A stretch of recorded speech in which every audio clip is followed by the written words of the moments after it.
So this is a Soviet Type 3 AK47. And then if you look at the serial number, you can see the K at the end is the year code. The Type 3s don't really have a year on them like previous AKs or later AKs. They just have this bizarre date code, similar to like Makarov. A lot of 1950s dated Makarov pistols or late production SKS rifles made by Tula especially, or almost entirely. But K denotes 1958, and you can see, so it's about a mid-production rifle. Production of this version, but the Type 3 was adopted in about 1955, and this was produced till about 1961 in the Soviet Union, and this is the definitive version of the AK-47, the third rendition.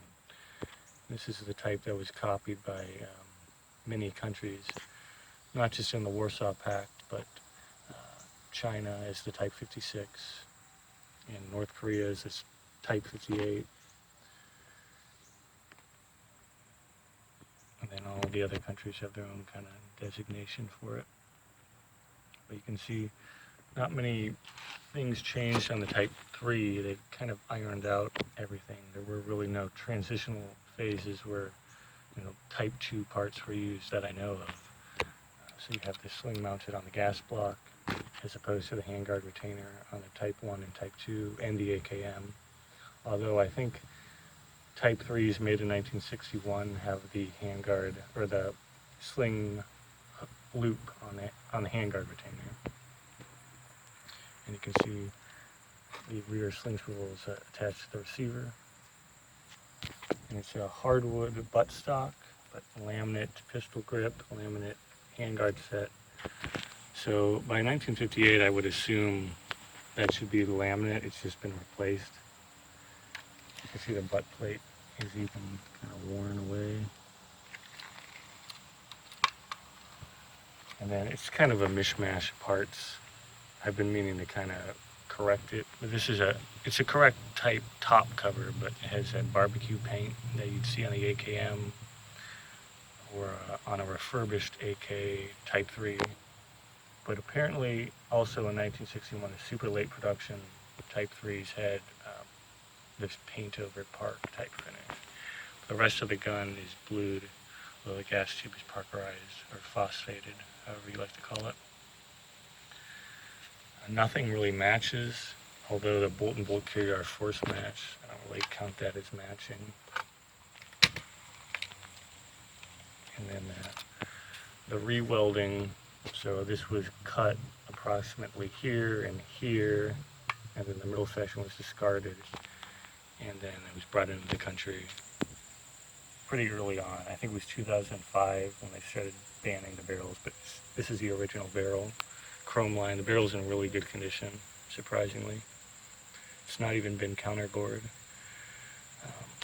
The cleaning rod actually was missing. This is from a Bulgarian AK-74 kit I have laying around. I've been meaning to correct that, but I haven't really done that. The cleaning rod's like $70-$80. I honestly don't even care. So this is also an 80s sling. I do have an earlier sling, but this one's all nice and beat up. It looks right at home on this rifle. And then the work was done by Matt Yemens, who does not offer any refinishing services, so I kind of did like a pretty shitty cold bluing when I got this a long time ago, and I definitely need to redo that again, or maybe just send it off to somebody and have it done right. Just blew this middle section. And then you can see the magazine is the early type, which probably wouldn't be correct, quote unquote, for this rifle. Just that very thick, 1mm thick metal compared to the classic AK-47 magazine most people are familiar with. This is a Yugoslavian bolt hold open style, which you can't really see because there's rounds in there, but you can see the selector markings. They are not so good. But back when I had this built in like 2015, he was really the only person I knew about who did this. But there's a lot better people who do it now, though. This is fine. The machine, it's actually an extremely smooth action. Like when you rack the bolt, it's butter smooth, but the welding on the inside is not so good. But that is the Soviet Type 3.